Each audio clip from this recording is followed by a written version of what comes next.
औज़ुबिल्लाहि मिनश्शैतानिर्रजीम बिस्मिल्लाहिर्रहमानिर्रहीम।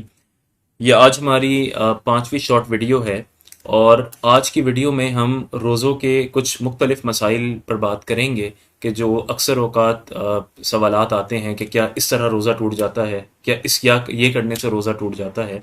तो मुख्तलिफ इसमें आज हम ज़ेर बहस लाएंगे।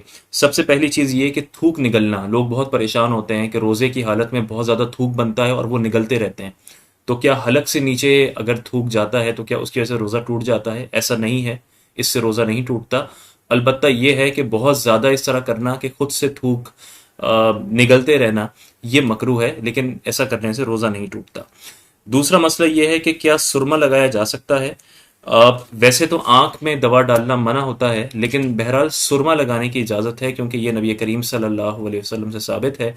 एक हदीस पाक में आता है कि आपने एक सहाबी को इसकी इजाज़त दी, तो इस वजह से, और दीगर कुछ रिवायात भी हैं कि जिससे बिल्कुल पता चलता है कि सुरमा जो है वो लगाया करते थे।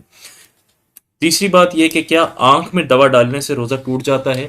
ये ऐसा मसला है जो उलमा के दरमियान मुख्तलफ़ी है, लेकिन जितने मोतबर हमारे नज़दीक जय्यद उलमा हैं उनके नज़दीक बायोलॉजी ये कहती है कि आँख के ज़रिए हलक का रास्ता है, यानी अगर आप आँख में दवा डालते हैं तो हलक तक वो चीज़ पहुँचती है। जो पुरानी कुतुब फ़िक़्ह है उनमें यह मसला बरअक्स लिखा है, उलट है, लेकिन आज की तहकीक ये कहती है कि बाकायदा रास्ता मौजूद है। इसलिए अगर कोई आई ड्रॉप्स इस्तेमाल करता है, आँख में कतरे डालता है, तो उससे जो उसका रोज़ा टूट जाएगा। चौथी चीज़ ये कि क्या कान में दवा डालने से रोज़ा टूटता है? कान का रास्ता नहीं होता, इस वजह से कान में दवा डालने से रोज़ा नहीं टूटेगा।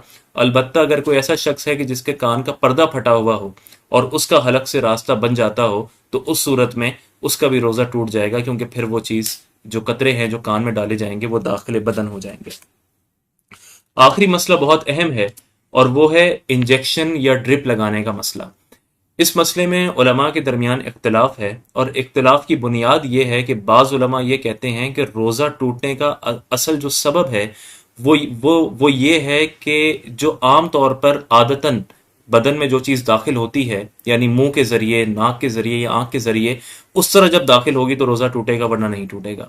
दूसरे उलमा का मौक़िफ़ यह है कि असल जो है वो बदन को तक़वियत पहुँचाना है, तो चाहे वो मुंह या नाक के ज़रिए दाखिल ना हो बल्कि ड्रिप या इंजेक्शन के ज़रिए जिस्म के किसी भी हिस्से में लगे, उससे चूंकि जिस्म को तक़वियत मिल जाती है, इसलिए उससे रोज़ा टूट जाएगा। तो चूंकि इसमें इख्तिलाफ है, इसलिए इसका हल ये है कि हत्तल इम्कान कोशिश की जाए कि रोज़े के औकात में इंजेक्शन ना लगवाया जाए। पहली कोशिश तो यही है। अगर ऐसा ज़रूरी हो कि रोज़ा तवील है और दरमियान में ड्रिप या इंजेक्शन की ज़रूरत पड़ती है, तो फिर आप लगवा लें और अपने रोज़े को मुकम्मल करें, तो आपका रोज़ा हो गया, क्योंकि आसानी इस फतवे में है कि आपकी इबादत की तकमील हो।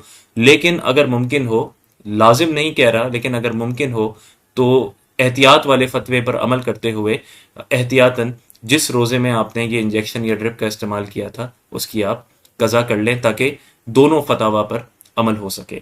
तो ये कुछ मसाइल थे। इंशाअल्लाह अगली वीडियोज़ में हम रोज़ों से मुताल्लिक़ ही दीगर मसाइल सुनेंगे। अल्लाह ताला से दुआ है कि अल्लाह ताला हमें इस पर अमल करने की तौफ़ीक़ अता फ़रमाए। अस्सलामु अलैकुम।